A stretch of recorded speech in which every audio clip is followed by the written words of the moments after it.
Olá, sejam bem-vindos a mais um vídeo do Lendo Juntos. Eu sou o Lineu e hoje falaremos sobre a obra Nós Matamos o Cão Tinhoso.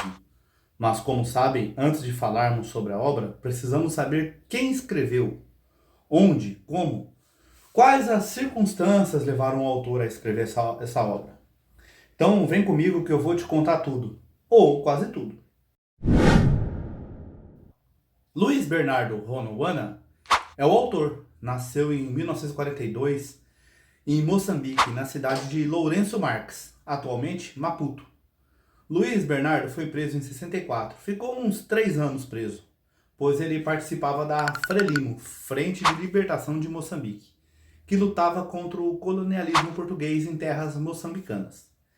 Esse colonialismo já perdurava mais de 400 anos e culminou com a independência do país em 75. A Frelimo se tornou posteriormente um partido político e os governantes de Moçambique até hoje são membros dessa frente. Pois é, no ano que Luiz foi preso, ele tinha apenas 22 anos.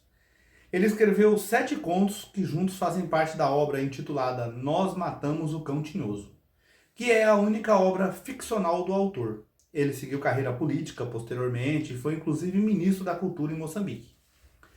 Essa obra foi severamente criticada por uma galera que apoiava o regime do ditador português Salazar. Sempre tem, né, gente, alguém que apoia isso. Foi aclamado pelos escritores e poetas que viram nesses contos um questionamento da estrutura vigente e opressora da época naquele país. Como vocês sabem, né, nós falamos português não é por acaso, e sim por termos sido uma colônia portuguesa. Moçambique também foi. Logo, nós podemos concluir que Moçambique também fala português. Mas, segundo o Centro de Estudos de Línguas Moçambicanas, lá se falam mais ou menos 75 línguas e dialetos diferentes. Oh my god. Xangana, Emáqua, Ronga, que é a segunda língua do nosso autor Luiz. Luiz fala português e Ronga, o que torna essa leitura muito interessante, pois você irá se deparar com algumas palavras e nomes muito diferentes do que a gente está familiarizado, o que vai fazer você enriquecer ainda mais o seu vocabulário. Essa obra já foi traduzida para o inglês, para o alemão, para o sueco, para o cubano. Matamos el perro sarnoso. Chegou ao Brasil em 80, em uma publicação da editora Ática. Como eu já disse, traz originalmente 7 contos. Mas essa edição da editora Capulana tem um 8º conto, intitulado Rosita até morrer. Essa é uma das 9 obras solicitadas pela FUVEST em 2025. É de leitura importantíssima, até para quem não vai fazer o vestibular. Eu acho que essa obra foi oportunamente escolhida. Fomos também colônia de Portugal. Tivemos nossa independência bem antes de Moçambique. E em outras circunstâncias, é claro. Aqui a independência foi bem mais pacífica, o que faz a gente ter que fazer um grande exercício mental e criarmos vários porquês na nossa cabecinha. Aqui também nós passamos por regimes ditatoriais, ali mais ou menos na mesma época que Moçambique. Então, ao lermos essa obra, temos que nos atentar ao fato de que o autor era oposição ao regime. Ele estava revoltado com a situação do país que vivia sob um regime ditatorial. Lembre-se, ele foi preso 3 anos por compor uma frente de libertação de Moçambique. Antes de começar os 3 contos que eu contarei hoje, deixa seu like, dá aquela força costumeira, compartilha com os seus amigos. Vamos fortalecer a literatura nas nossas redes sociais. Vai lá também no nosso Instagram, comenta, sugira outras obras que você quer ver aqui nos nossos vídeos, tá bom? Recado dado, bora para os contos que aparecem nessa ordem nesse livro. Nós Matamos o Cão Tinhoso tem um primeiro conto que chama Nós Matamos o Cão Tinhoso, um segundo que se chama Inventário de Imóveis e Jacentes, Dina, A Velhota, Papá, Cobra e Eu, As Mãos dos Pretos e Nhinco Intimo. E por último, essa carta chamada Rosita até morrer. Hoje nós falaremos o conto Nós Matamos o Cão Tinhoso, Inventários de Imóveis e Jacentes e Dina. Nós Matamos o Cão Tinhoso é um conto curto, porém é o maior da obra, que ocupa as 38 primeiras páginas do livro. E narra a saga de uma malta. Olha aí, já apareceu uma palavra meio diferente, né? Significa grupo de pessoas. Nesse caso é um grupo de molecada, que tem a missão de matar o cão tinhoso. Ginho é o narrador. É ele que está contando a história e ele faz parte dessa malta. Ele é um menino ingênuo, observador, ruim de bola. é o mais sensível da turma. E lá na escola dele tem um cachorro, né, que é o cão tinhoso. Tem os olhos azuis, é sarnento, a pele velha, pelos brancos, cicatriz, cheio de ferida. Pega a referência, meu caro. Eu acho que o cão tinhoso era o colonizador. Ninguém se aproximava desse cão, exceto a menina Isaura. Uma menina esquisita que, segundo a professora, faltava um parafuso da cachola. Pega a outra referência. Apenas o moçambicano que não é muito bem da cabeça pode gostar do colonizador português. Os poucos personagens adultos não têm nome. Apenas o seu Duarte, que é encarregado por ordem do senhor veterinário, que recebeu ordem do senhor administrador, que é para sacrificar o cão tinhoso. Mas ele não tem coragem de fazer isso e repassa a missão aos meninos. Tem um ali que não tem coragem. Ele começa, não vamos, não posso, eu não vou, eu não quero. Eles tentam inventar de dar veneno pro cachorro, mas logo eles sucumbem ao pedido do seu Duarte. Porque seu Duarte ameaça eles. Se vocês não for, eu vou contar que vocês têm arma em casa. Os moleques têm arma em casa.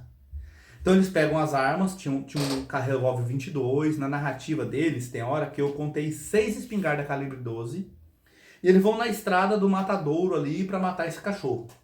Eram 12 meninos, todos homens. Eu te falo até o nome dos elementos envolvidos nessa missão indigesta. Vamos lá, parece a escalação de um time de várzea. Quer ver? Kingulamo, Zé, Xangai, Carlinhos e Sufo.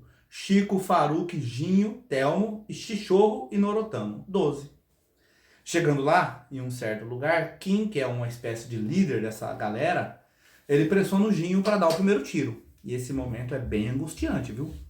Lembra que eu falei que Ginho era um menino mais sensível, mais ingênuo, mais infantil que os outros moleques da idade dele? Pois é, então ele fica ali nessa de atira e não atira, de atira e não atira. Será que vai doer? E será que morre no primeiro tiro? E ele começa a traçar um diálogo com o cachorro. Poxa, cão tinhoso, eu prometo que você não vai sentir nada. Vai ser bem de leve. Um tiro de leve? Tá mentindo, né?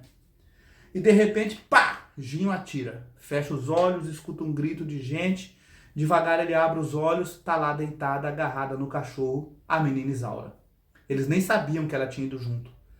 Ele fica preocupado se acertou ela ou não. O leitor também pensa que acertou, mas não, ela tá bem, apesar de ela estar abalada de medo, né, de dó do cachorro. Ela não foi abalada, não. Nossa, esse trocadilho foi péssimo, né? Então, ela abraça o Ginho, eles choram juntos ali, e os demais estraçalham o cão tinhoso. Pega a referência aí. Mesmo que você tenha medo, se faz necessário em algum momento eliminar o colonizador, tá? Mesmo Isaura pulando na frente, mesmo Isauras defendendo o sarnento. No outro dia, vida normal. Todo mundo para a escola, não se toca mais no assunto.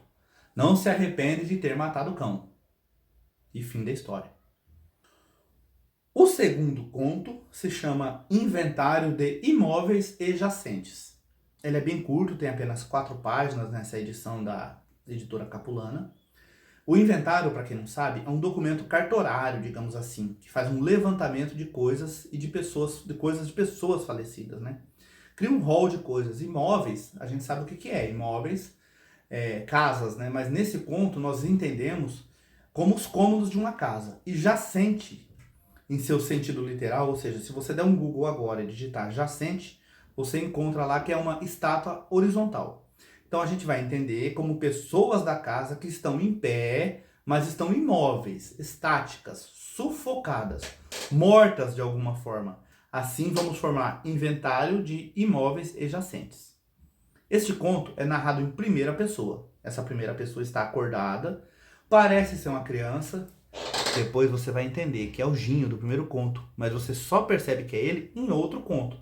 Porque lá no outro conto ele fala dessas pessoas que estão na casa e diz que é família dele, então você sabe que é ele.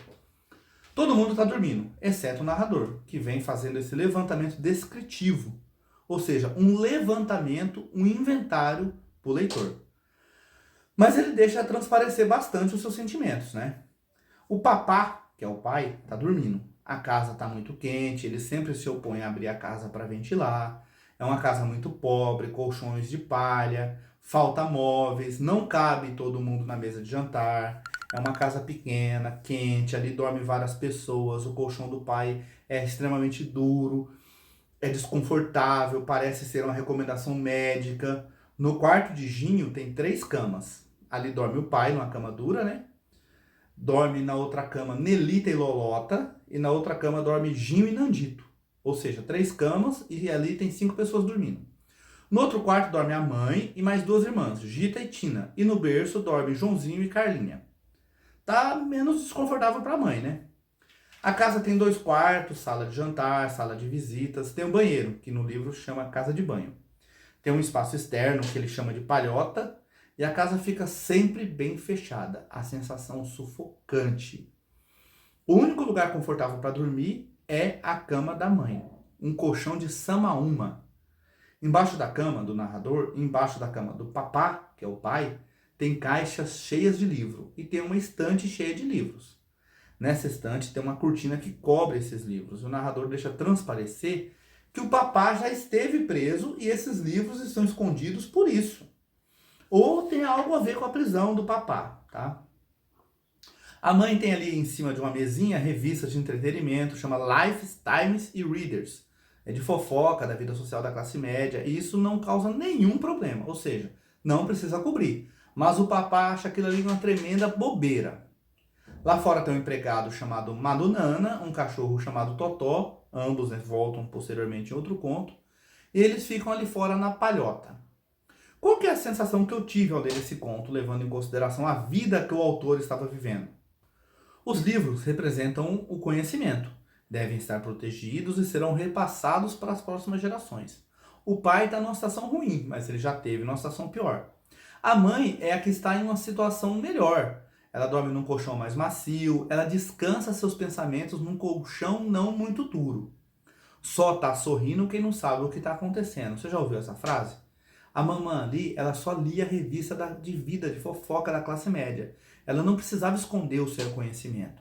E em uma sociedade onde ler ou escrever era tratado como uma ação revolucionária, se estava alheio aos fatos, então deitava-se em cama macia. Ignorar os fatos nesse texto parece ser a melhor coisa. Lembre-se que isso foi escrito em 64, o mesmo ano que o autor foi preso, porque ele enfrentou o regime ditatorial, não é? E o terceiro conto? O terceiro conto se chama Dina. É um conto curto, com 20 páginas, mas eu já advirto, este conto é pesado, causa uma sensação muito ruim ao leitor. É uma narrativa em terceira pessoa, não um personagem, ele está ali vendo tudo o que ocorre, mas ele não é ativo na cena. Tudo se passa na Machamba, uma plantação de milho onde os homens trabalham. Dina, que é o nome do conto, tem a ver com o horário do dia. Aqui, por exemplo, é a hora da boia, lá é a hora da Dina, né? É o horário que eles param ali para almoçar. Tem 4 personagens principais. Madala, tem o Capataz, tem Maria, que é filha do Madala, e o Dimo, um cara que gosta de Maria, mas que não namora com ela. Todos sabem que Maria é filha do Madala, exceto o Capataz. Madala é um ancião que representa nesse conto a paciência, a sabedoria do mais velho.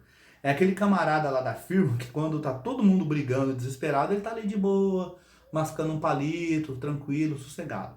Madala é um idoso, negro, e o Capataz pega pra caramba no pé dele. Madala não pode levantar, trabalha de cócoras, está cansado sob o sol escaldante, não pode levantar de jeito nenhum, o Capataz fica ali ofendendo ele, o Capataz está sempre com a garrafa de vinho na mão e não autoriza ninguém a almoçar. Fica fazendo pirraça o tempo todo pra galera. Quando o Capataz autoriza a almoçar, os mais jovens vão correndo e se irrita muito ele. Já Madala vai sempre devagar, Madala tá sempre de boa, já pra não ser chamada atenção, né? Você já experimentou chamar a atenção de uma pessoa mais velha? Eles não gostam, entendeu? Então Madala é tipo isso aí, ele não gosta de ser chamado a atenção.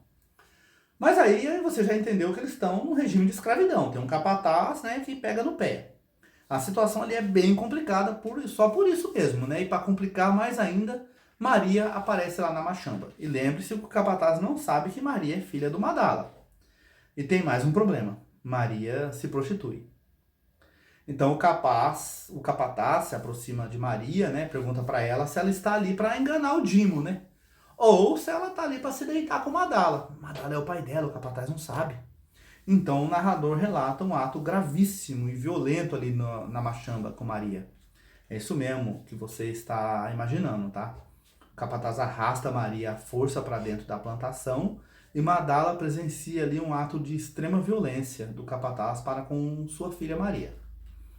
Após essa violência, ali quase em frente ao Madala, que não reage, mas ele amassa um mato com as mãos. O narrador conta isso para você entender que ele está com muita raiva do capataz. Madala não protege a filha, apesar dos demais trabalhadores da machamba esperarem que ele reaja, mas ele não reage. E parece dar a entender que reagir naquele momento não seria a coisa mais inteligente. A galera esperando Madala ordenar para que eles estraçalhassem o capataz, assim como a molecada fez com o Cão Tinhoso, vocês lembram? Os contos parecem remeter a atos violentos observados por ângulos diferentes e por pessoas diferentes. Lá no conto do Cão Tinhoso, eles estraçalharam o cão. Aqui eles não fizeram nada com o capataz. Então seria o capataz a imagem personalizada do colonizador português? É exatamente isso que o autor mostra. E se for isso mesmo, Madala tá certo ou tá errado em não reagir? O capataz, ao saber que Maria é filha do Madala, ele fica com medo da reação da peãozada. Ele fala, opa, peraí. Estende o braço para Madala e oferece aquela garrafa de vinho que ele estava bebendo. Comprando Madala com vinho. Olha que lazarento. E pasmem, Madala aceitou o vinho. Madala é sábio. Madala pega e bebe toda a garrafa de vinho. A vingança do Madala é beber o vinho do capataz. Um daqueles jovens reage e vai para cima do capataz. Nisso o capataz dá com a garrafa de vinho na cabeça do jovem e ele morre. Madala é um covarde? Madala é um sábio? Madala, lutando contra o capataz, resolveria a situação de escravidão que eles se encontravam? Madala vingaria a honra de Maria matando o capataz? Essa é uma pergunta que não tem resposta. Assim eu te contei os 3 primeiros contos da obra Nós Matamos o Cão Tinhoso. Em breve eu volto para contar os demais contos. Um abraço, até mais.